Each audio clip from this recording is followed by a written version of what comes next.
For years, the question has been for gamers, how can I play on my old console with a new type of controller? Today we're going to be talking about the original Xbox, and while the controller is something only a mother could love, very bulky, obviously since, the Xbox 360, Xbox One, Xbox S, Xbox X, they've changed it up quite a bit. Not as bulky, not as thick. Still the same thing going on over here, still the same thing going on right here.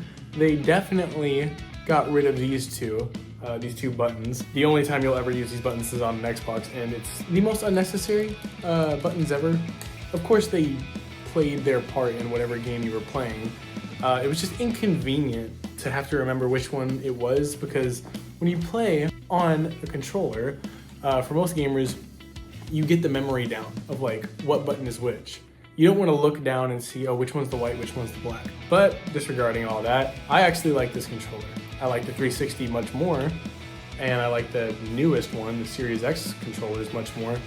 But there's something very homey and loving about what this controller brought at the time. Analog sticks were just becoming a thing, really. I wouldn't even put this in my top 5 controllers out of all game systems, yet I still love the Xbox controller. It's a very nostalgic memory I have. This was probably the first console growing up that we had, me and my brothers. And as awesome and as great as these controllers are, the sad news is it's very hard to find a new one. Now, you can find them at retro game stores, you can find them on eBay, you can find them online. And if you're looking for a brand new boxed one, good luck finding one for less than $100. Yet even if you do, you will still run into the same problem all Xbox lovers have when they're trying to play the games nowadays. This part right here. This part of the analog stick.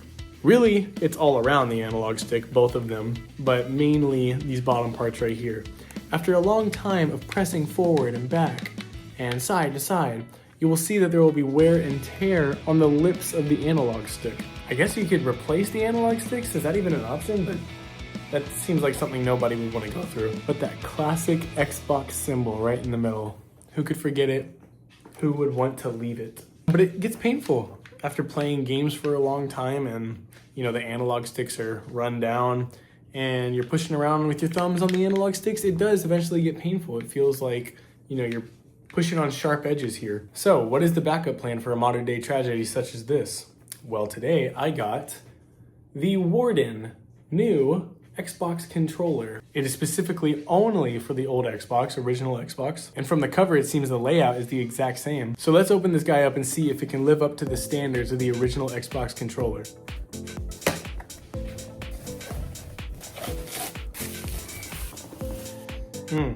Okay, so here we go. A bit underwhelming. I do like the green touch they put on it. That part, so far looking at it, might be the only, well, not the only, but my favorite part of it so far. I really don't like that they didn't put the Xbox symbol in the middle, especially considering this only plays on original Xbox. Obviously, that must be a licensing problem. I bet Microsoft won't let a third party put their emblem in the middle. Aesthetics-wise, it kind of puts a couple points down for me.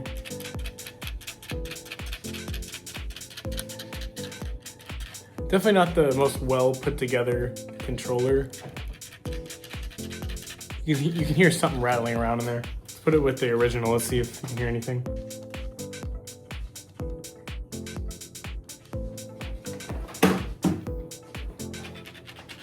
You can actively hear that. The triggers, I can tell, are slightly less freeing. In no means is it an exercise to pull the triggers, but looking at the original, you get that little signature click with it too. Yeah, these are just easier to pull the triggers on. It's not hard. It's not hard to pull the triggers. It's just you can tell there's some more resistance on this one. Oh, okay. I really don't like this part. This is very sharp.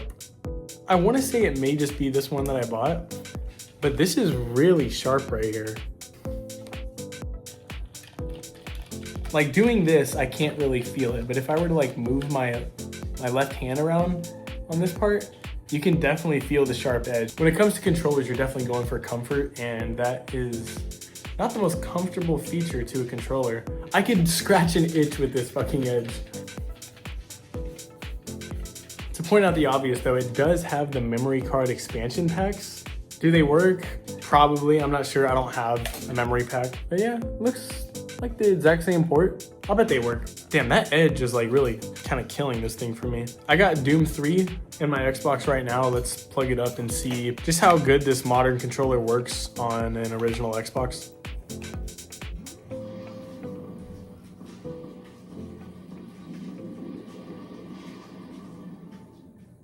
Fuck yeah. One other key difference real quick. This one does not pull apart at the connection from the Xbox to the controller, while the original Xbox controllers, for whatever reason, I never really understood why, but the port that goes into the original Xbox and then it comes down to here, it opens up leading to this part. I assume it's if this part ever broke, you can just buy a new one and put it back to your controller. That way you don't have to buy a whole new controller. Small detail, but that's the difference.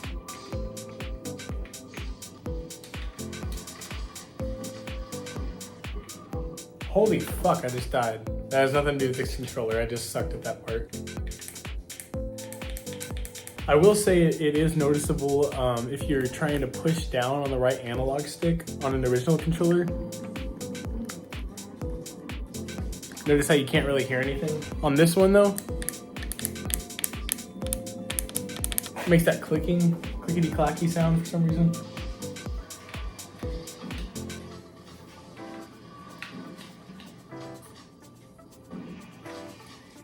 I mean, it works completely. The small things that I may not like about it have no effect on the fact that it does work. So what do we think of the new Warden Xbox controller? Comparatively, I'd pick the original all day. Of course I would. But I can't shit on this new controller too much. That's fucking with me. I can't shit on it too much. It does what it needs to do. All the buttons work. It's not like anything is different. It's the same layout. But if we're gonna go through what I don't like about it, I don't like for aesthetic reasons that it doesn't have the Xbox on it. Probably a licensing thing, I get it, but still. I don't like the sound that it makes with the analog sticks if you hold it down. But for me, the big kicker has gotta be the sharp edges right here. When it comes to controllers, you want comfort in your hands, especially modern. Like, you know, we know by now what worked, what didn't work with the early era game systems to the new ones. And especially if you're a repo company and you're trying to reproduce an old controller, you would fix what was fucked up. But in this case, they kind of added one. You can kind of see it, you can see it right there. Just a blade right there. Just uncomfortable. This controller, it ain't it, to be honest. I'll use it, but I'd probably give it like a 4 out of 10. There's just too many cosmetic, aesthetic, and physical flaws with it that I wouldn't really appreciate using it. I literally specifically got it because the analog sticks on my last controller started hurting my thumbs. But to be honest, I'd rather use those. I'd rather use my old controllers. I can't get over it.